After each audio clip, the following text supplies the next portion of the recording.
ألف لام ذلك الكتاب لا ريب فيه هدى للمتقين.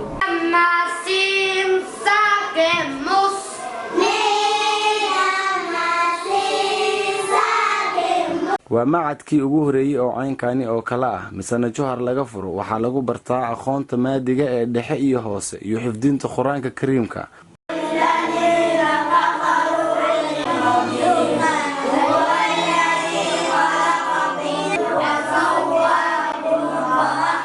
waxaa laga helaa dhammaan waxyaabaha looga baahan yahay macadiyada u shaqeeya sida koleejyada ama goobaha caruurta lagu xanaaneeyo oo kale.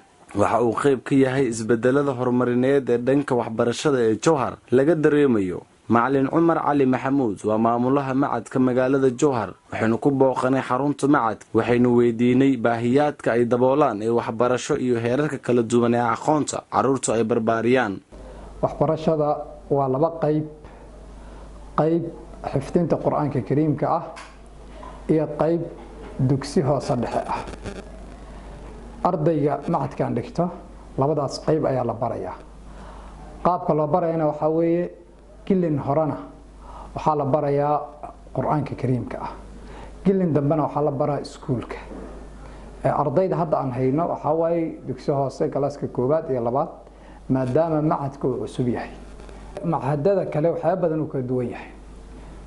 مثلا ba qaabka waxbarashada uu duwan yahay oo marka hore annaga diintii iyo maadiga baan kulminay hal meel aan ku kulminay oo ardaydii Quraankan halkan uu ku xifdinaya isla markaan iskuulka uu ku qaadanaya oo subaxdii 2 saac ayuu soo galaa wuxuuna ka baxaa 12 saac.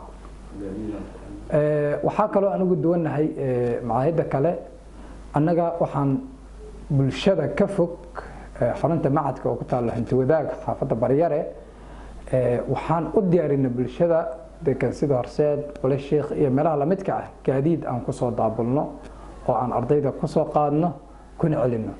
sidoo kale waxaan u wadwanahay macaahida kale ardayga maadaama aan dhahna 2 saac oo soo galaya 12 saacna oo ka baxaya waxbarashada oo u dhamaanaysa waxaan u diyaarinaa qado.